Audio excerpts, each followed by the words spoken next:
Hi there, what's up? J'espère que tu vas bien et bienvenue dans une nouvelle vidéo. Aujourd'hui, on va aborder le sujet de la demande visa.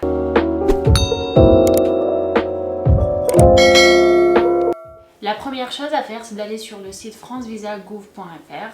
Là, je vais te partager mon écran pour que tu puisses voir comment faire pour pouvoir avoir le rendez-vous. Donc là, je suis sur le site de francevisagouv.fr. Il se présente comme ceci. Tu as ici 4 fenêtres. La première, c'est avez-vous besoin d'un visa pour y aller en France. La deuxième, c'est effectuer la demande de visa ou déposer le dossier. Et la quatrième chose, c'est le suivi de votre demande de visa. Donc pour voir si tu as besoin de visa, normalement il te faut un visa puisque tu es ici, donc tu cherches comment avoir un visa.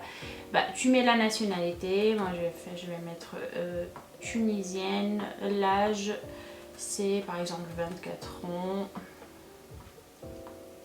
Lieu du résidence et dépôt de la demande, donc pour ma part c'est ça. Type du visa, c'est long séjour normalement si ta formation elle est supérieure à 3 mois. Sinon, si c'est juste 3 mois de formation, tu mets moins de 90 jours. Destination principale, du coup, ce sera la France. Votre document de voyage, passeport ordinaire. Et là, je vais mettre vérifier. Donc là, il va me dire que oui, j'ai besoin d'un visa pour aller en France. Et il va me demander c'est quoi mon projet pour que je puisse aller. Donc dans notre cas ici, ça sera les études. Le motif principal du séjour, ça sera étudiant. Donc tu mets vérifier. Et là, il va te donner le récap de ce que tu as mis. Et il va te donner du coup la liste des documents que tu devras avoir pour la demande visa ainsi que le tarif. Donc là, tu peux imprimer la page et tu peux aussi saisir la demande en ligne. Et là, tu vas aller ici. Il faut que tu crées un compte. Et après aussi, tu as un compte, tu vas juste te connecter. Où déposer votre dossier. Là, tu as un tas de pays pour l'Afrique, l'Amérique, l'Afrique du Nord ou le Moyen-Orient. Donc là, par exemple, je vais mettre la Tunisie. Là, il me dit que je dois le déposer au TLS et tout ça pour les Tunisiens. Donc voilà, il te dit aussi qu'il s'adressait à une situation particulière, si vous êtes handicap ou quoi que ce soit, et les tarifs, et vous avez aussi une rubrique assistance. Après tu vas déposer ta demande et après tu as le suivi. Donc voilà pour ce site. Et là, on va passer aux choses sérieuses. Il faut mettre en tête 3 choses. La première, c'est le lieu de l'université. La deuxième chose, c'est l'hébergement où tu vas habiter et tout. Et la troisième chose, c'est les ressources financières, donc l'argent.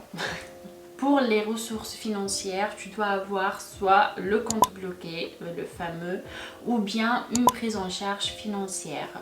Pour l'hébergement, vous avez un tas de choix, donc soit hébergé par une personne, qu'elle soit dans la même ville ou bien d'une distance de moins de 30 km, soit une réservation dans un hôtel d'une durée de 3 mois, soit une acceptation cruise ou bien un bail chez un particulier ou bien dans une résidence privée. Alors pour la prise en charge financière, il te faut une attestation où la personne atteste sur l'honneur qu'elle te prend en charge et qu'elle va vous verser chaque mois une somme de minimum 615 €. Et la pièce d'identité de la personne concernée, le justificatif de domicile et les 3 derniers fiches de paie de la personne concernée pour qu'il sache combien il gagne et est-ce que c'est logique de te donner cette somme chaque mois ou pas. Et dernière chose, c'est l'avis d'impôt de l'année N-1, c'est-à-dire si on est en 2021, c'est l'avis d'impôt de l'année 2020. Pour l'hébergement, attention, la personne elle doit habiter dans la même ville ou bien la distance entre l'université et chez elle ne doit pas dépasser les 30 km. La première chose à avoir, c'est l'attestation où la personne atteste sur l'honneur qu'elle va t'héberger durant au moins les 3 premiers mois de ton séjour là, ici en France. La deuxième chose, c'est la pièce d'identité de la personne concernée. La troisième chose, c'est un justificatif de domicile, quel que soit l'avis d'échéance, une facture de gaz, de téléphone, de l'EDF. Pour le Crous, c'est un peu compliqué, mais il faut y aller sur le site de étudiantgouv.fr, je pense.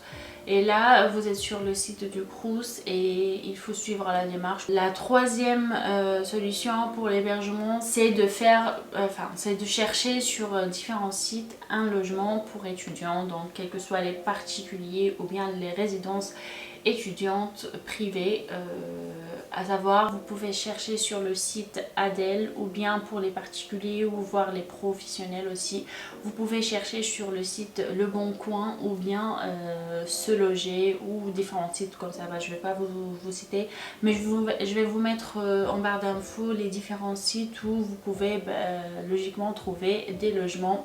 Ce qui nous amène à parler des 4 possibilités que l'étudiant peut faire pour pouvoir faire la demande visa et pour que bien sûr son dossier soit complet. Donc la première chose, c'est le compte bloqué avec une réservation hôtel, un hébergement chez quelqu'un ou bien une acceptation Crous ou dans une résidence étudiante privée.